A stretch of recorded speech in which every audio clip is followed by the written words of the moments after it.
Catus Maximus here. This time a little review of this Worx RX665L. Is that what it is? I can barely even read that. Yeah, 665L, my goodness. They replaced this with the number of the beast, the 666L, which has kind of like a more metallic, I think it's a metallic covered front end. Anyway, not the best oscillating tool. Definitely would avoid at least this old one. Maybe their newer one, they improved the design. Oscillating tools, even Bosch and some other big names have had design issues due to the fact that they barely move at all. They really need to have a very tight and really a metal front end that holds the spindle and the front of the motor in a metal setup so that it can not have any other plastic parts, because due to the nature of these tools, they vibrate and end up loosening up to the point to where they really just don't end up working very well. This initially seems pretty decent, and I don't know if we're going to be able to see on video here, but hear that rattling sound? I mean, the core of the issue on this is that the front of the motor is supported by plastic due to the heavy vibration, the racking back and forth at up to 20,000 cycles a minute.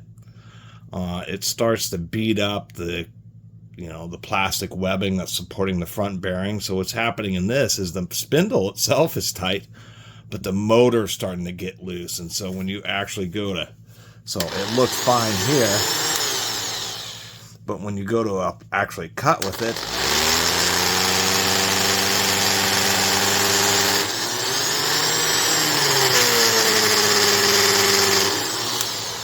and you hear it making that terrible sound, that's a big issue with a lot of cheap oscillating tools. And now, surprisingly enough, things like the Rockwell Sonocrafter, particularly like the F80 one, is good. I'm not a personal favorite of the Walt Porter cable oscillating tools, but apparently they're actually pretty decent and they hold up pretty well. I've had a lot of comments over the years about those. The Makita TM030C, I believe, is a model number. It's one of the best. It just is really overbuilt. The Harbor Freight Bauer isn't so great, but it's mainly due to screws not being good enough, and I did do a video about that and about improving the screws so that it holds together better. But there's, once again, several that are really cheap like this, to where initially they seem good, but then they really just start to wallow out. The new Worx also has a quick release spindle versus this traditional Allen. I don't mind the Allen. It seems to hold pretty well. But the other thing I was going to mention about this, and I'll give them a little bit of credit, is this kind of seems odd, and then we have this gap. I'll give them credit for that. Worx tools are cheap tools, and a lot of them aren't great. Actually, I just picked up one of their WX303.1 16-inch corded chainsaws. Powerful, but it has an Achilles heel where it has a plastic gear, and they're using it as like a protection. So if you overload or just really work the chainsaw hard, the steel gear of the motor strips out the plastic drive gear, reduction gear, helping save the rest of the chainsaw. But it's still a cheaper design. I have a Milwaukee corded 16-inch, and it has like a whole clutch setup, just like a gas chainsaw, that you can adjust the tension, all steel, all metal, all steel gears. And what prevents it from getting overloaded is they actually have a clutch mechanism, where the Worx is cheaper. Although the Worx 16-inch chainsaw gets a lot of good reviews, it does strip out its gear. I think the Worx axial leaf blowers actually have the Turbine 400 and the Turbine 650. And I've already done a video on the 400. I think they're some of the better of the Worx tools because they're so simple. Axial leaf blower, it's just a motor with two bearings. Anyway, I digress too much.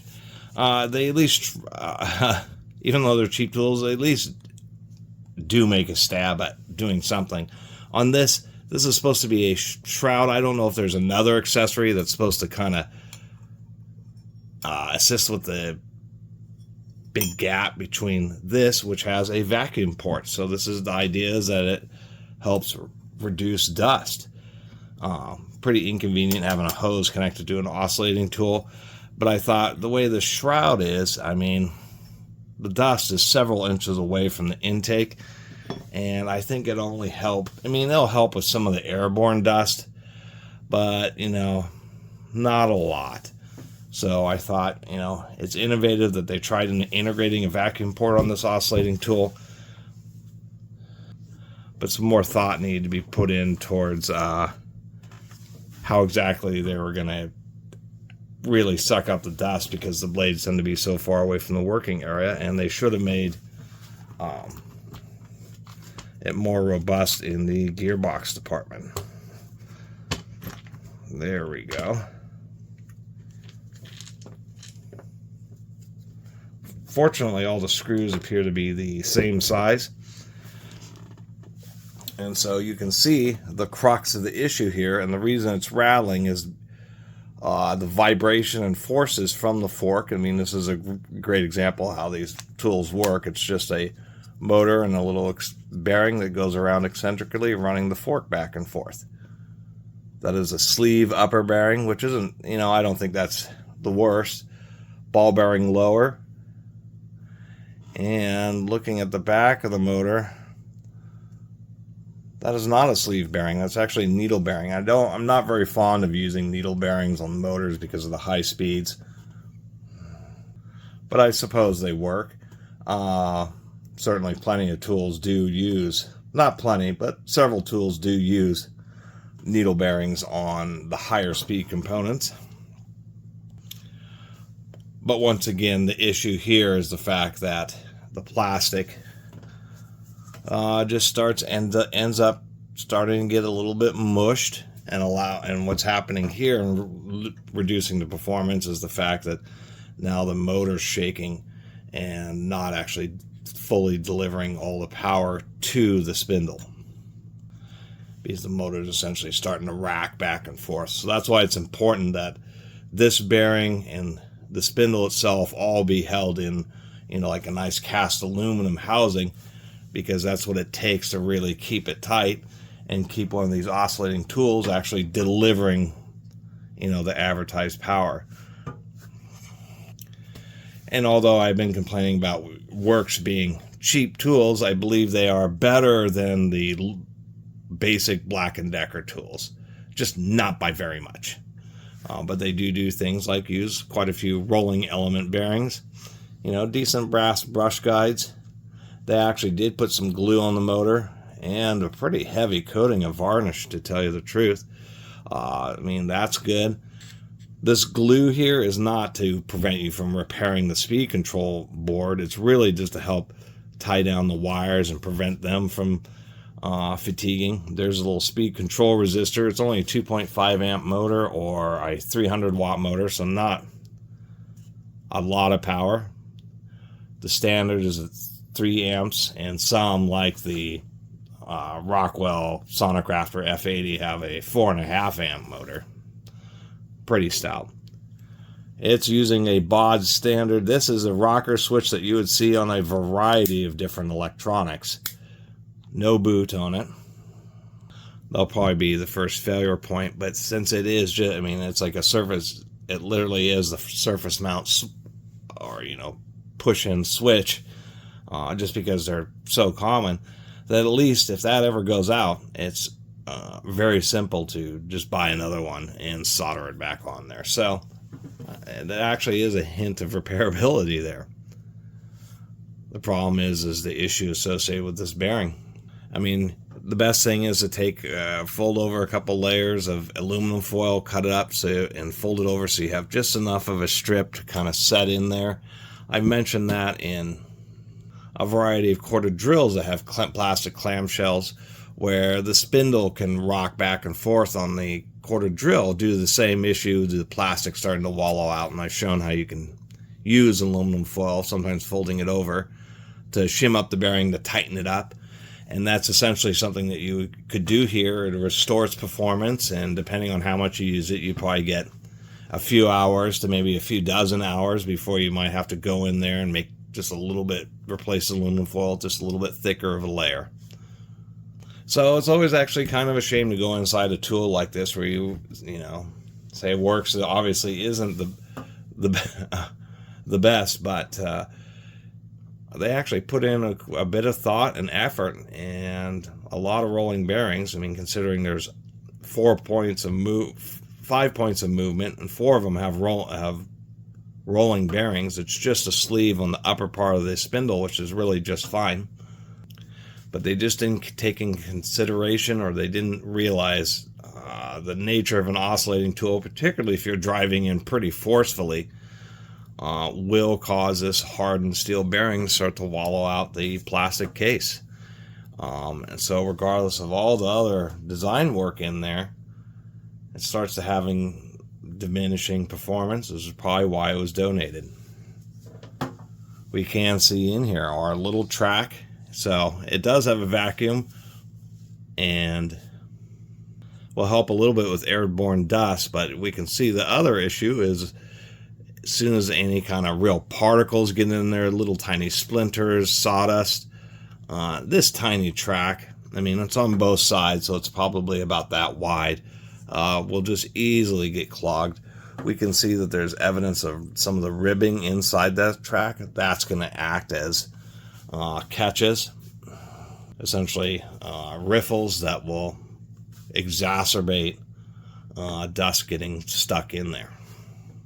So kind of a neat idea having a vacuum port on it, but it's not really that practical. The last thing I'll mention is, I mean, I'll even give them credit for this because they have this whole plastic support structure so that the motor wires are routed and held in place to ostensibly help reduce the chances of them fatiguing or abrading. So there actually is, I would say this is definitely better than the Black & Decker. It just has, you know, for all lack of a better term, a design flaw. I mean, the best thing that they could have done is, and I've seen this in some Bosch quarter drills, actually a few different brands of quarter drills, to where it's all plastic clamshell housing, but there's like a metal block. And that's what they needed here, is a metal block that the motor went into that offset the load to a much wider area inside the case, thus not having that issue of the bearing wallowing out its little pocket. So I will admit, looking around like by reviews of the newer model that replaced this, they came out with that at least 5 years ago. So this is an older unit, and hopefully the newer one is better. The newer one's $60 on Amazon. But it's just a bit of a shame about this older one, because obviously they actually put some effort into it. 4 rolling bearings and some nice little design considerations for vibration mitigation. They just failed to really consider how bad the plastic would get wallowed out right here. And so now the motor wobbles back and forth, and I mean, when you put load on this, I mean, the movement drops by 50%. That's how bad it is. So unfortunate, and I just bought this tool to literally make a video about, and I'll probably actually pull it back open and shim that bearing with some aluminum foil, and then give it away. Anyway, thanks for watching. See you next time.